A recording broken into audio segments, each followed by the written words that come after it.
Invincible is a story about the guy from Whiplash, Glenn from The Walking Dead, and KSI. If you're wondering where the title card joke is, there will definitely be some in this video. Don't worry at all, title card fans. This legit might be one of the best shows I've ever seen. It even has sex in it. This show quickly goes from the Avengers to child abuse to Star Wars to Into the Spider-Verse really fast. I mean, like, people are even banging grasshoppers in this show. It gets crazy. Now, despite the fact that Invincible sacrificed the animation team to hire more expensive voice actors, you are gay.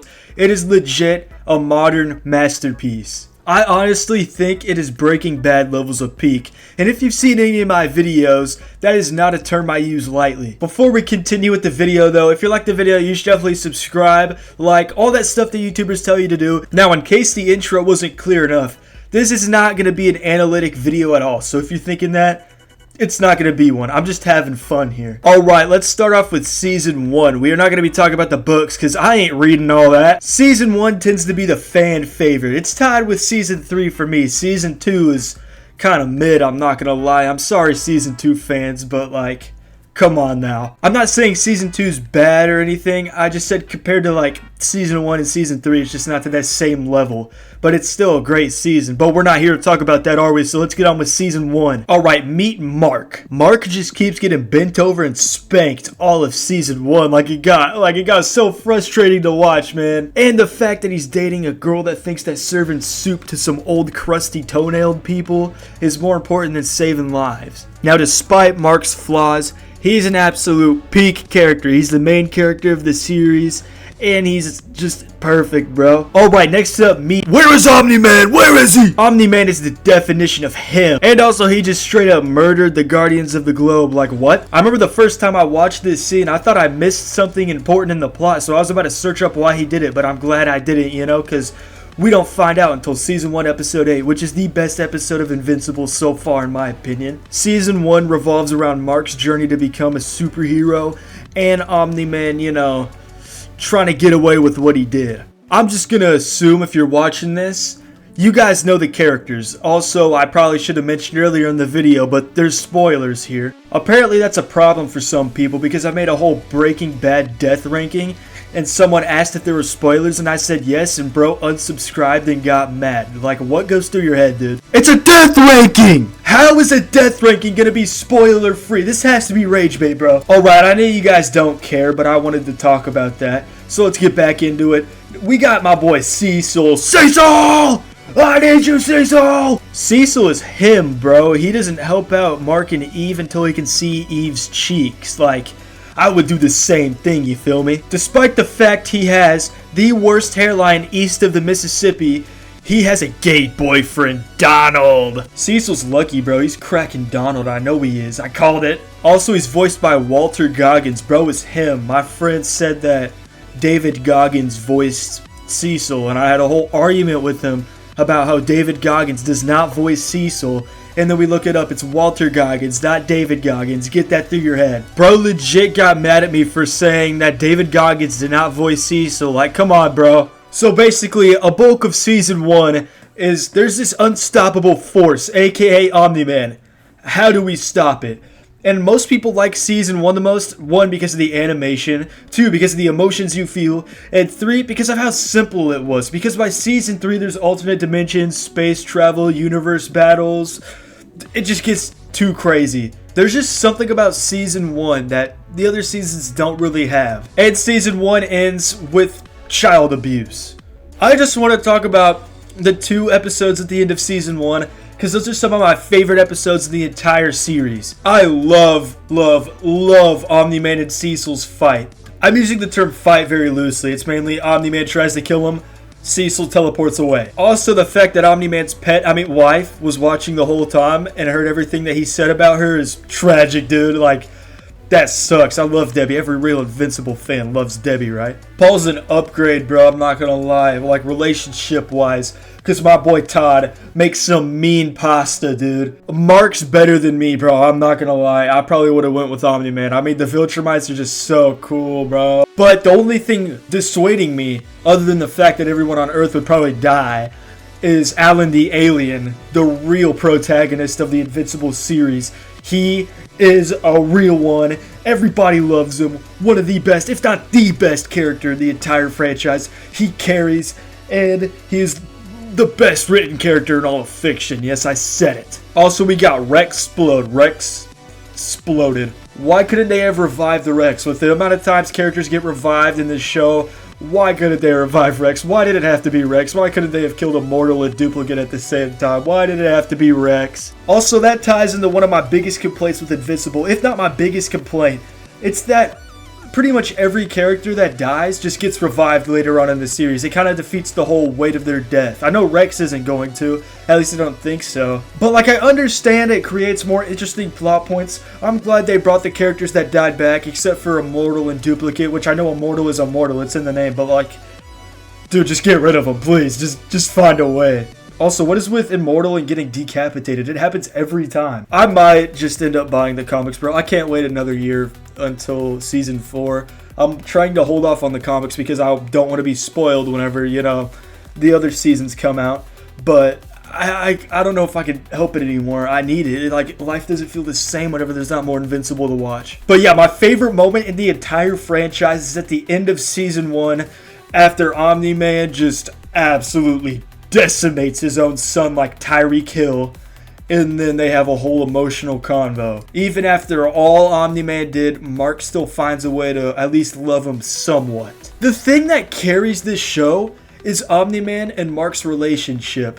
That is the main driving force of the show, and whenever it's not happening, all I can think about is, oh boy, I can't wait for them to connect again. And whenever Mark and Omni-Man reunite in Season 2, that is one of the highlights in the entire show. Season 2, Episode 4, It's Been a While, is one of the greatest episodes in the entire show. I know I kind of threw some shade at Season 2. I don't think Season 2 is all bad. There's just a few things I don't like about it, but I still think that it's amazing. Everything with Mark and Omni-Man is perfect, and they need to reunite again in Season 4. If you've read the comics and know if they reunite, do not tell me. I do not want to be spoiled. I know how the Invincible fan base is. They just get some joy out of spoiling it for everybody else, which, I mean, like, come on now, why? Alright, now that we're kind of talking about Season 2, let's just full on talk about Season 2 now. Anything with Mark and Omni-Man and Mark and his family is perfect. The big problem I have with Season 2 is it takes it from that, it just turns it into Star Wars and into the Spider-Verse, which I don't really have a problem with. I just don't think it was done the best as it could have been. I still think the season's pretty good, just not on the level as the others. I do like what it brought in with a lot of the parallel universe space stuff, because that's my favorite stuff in like cinema, movies, shows, whatever you want to call it. That is my favorite genre, sci-fi. I love that. But I think that the cross between the two could have been done better. I do think Eggstrom really steps it up in Season 3, though, in like the one episode he's in. I forgot the Alan the Alien episode was in here. Dude, never mind. Season 2, greatest season in cinema history. Alan the Alien episode, I mean, what can I say? The fish episode was horrible, though.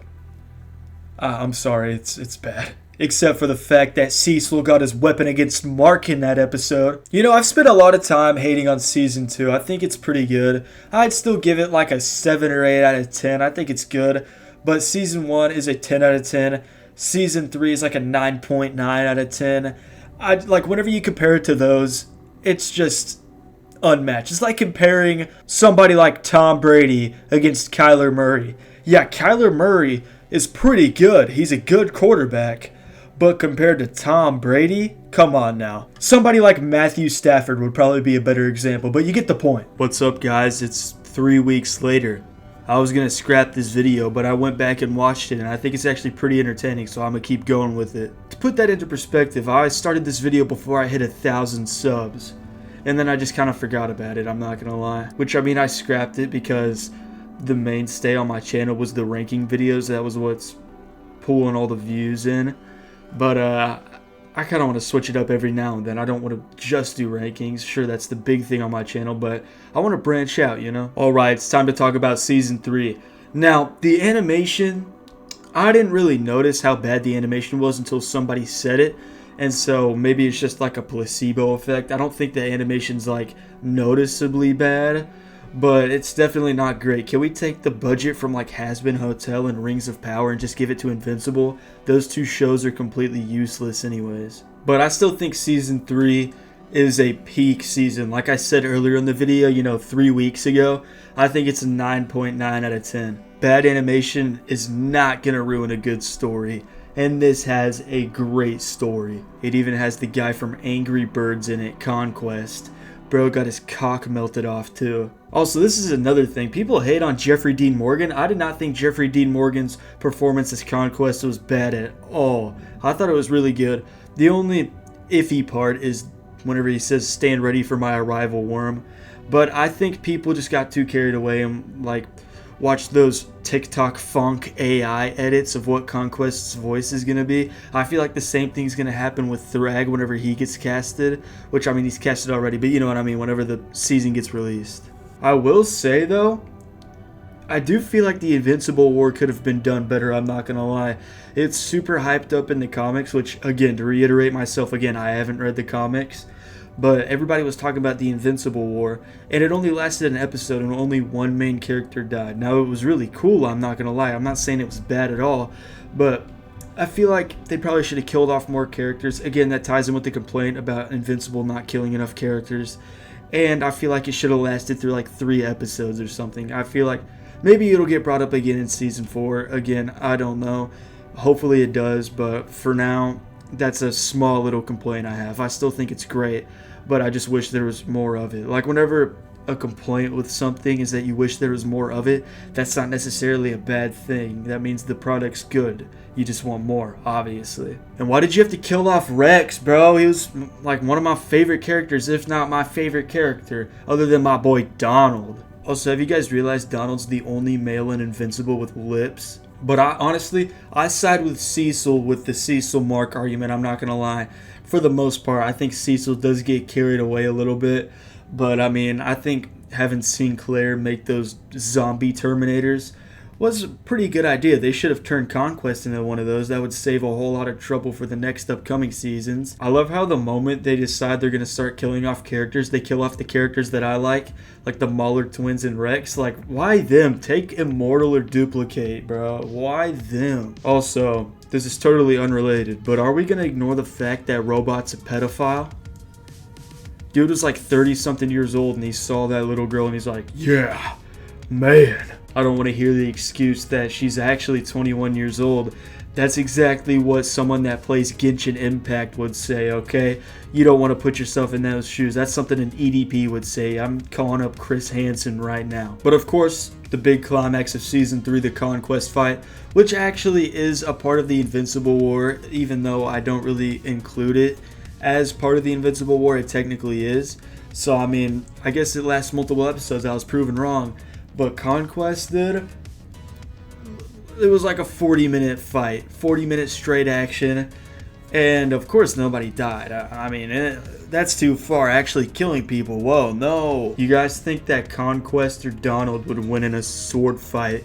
Like the kind of sword fight that only men can do, you know? You know what I'm talking about. The rooster sword fight. Also, I just realized I picked the 2 characters that don't have it anymore. Great, good job. Alright, I'm excited to see Thrag in the next upcoming seasons. Let's go, Freddie Mercury with the straight hairline.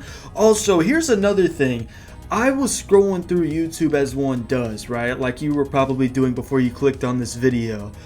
And somebody literally just posted like a big spoiler for the comics in their video title and put their thumbnail as this thing. Like, what is wrong with you? What goes through your mind? There's no way you don't know what you're doing. Which, I mean, like if you do that one more time, like not one more time. If you do that one time, I understand. Maybe you didn't really think about it. But no, this guy's whole channel was him just posting comic spoilers with the spoilers in the title. And like the #1 comment was somebody saying that it's lame to post those spoilers in your title and thumbnail. And the #1 reply is, bro, just don't read it. And I thought that was rage bait. I thought he was joking, but no, bro was defending himself. Like, dead internet theory. It's gotta be. Alright, I mean, it felt fun doing something other than a ranking video for once. This video is kind of a mess, I feel like, because I had like a good rhythm going whenever I first started it a few weeks ago, and then I'm just kind of coming back to it now and putting my finishing thoughts on it. So I didn't talk about it as much as I normally wanted to, and I got to get this video out fast because I'm going to be gone for a while. So, you know, I want to get all this editing and stuff over with. So thank you for watching. It really does mean a lot. If you liked the video, I would appreciate it if you liked the video, subscribe, all that stuff that YouTubers tell you to do. You should join the Discord. We need oh my god, great talking. We need more people in there. Send your video suggestions. It's finally becoming more active now, and I appreciate it a lot. And I just want to thank you guys for watching. I never want it to seem like I don't appreciate you guys, because you guys are the best. You guys are the best fan base I could ever ask for. We're about to hit 3,000 subs. We probably will have 3,000 subs by the time this video goes up. So I'm just going to say thank you in advance. And yeah, I'll see you guys in the next upload. Battle card joke. So sorry you guys waited so long for it, but I realized that at the beginning I promised some title card memes, and I'm going to squeeze one in right at the end here. You've earned it.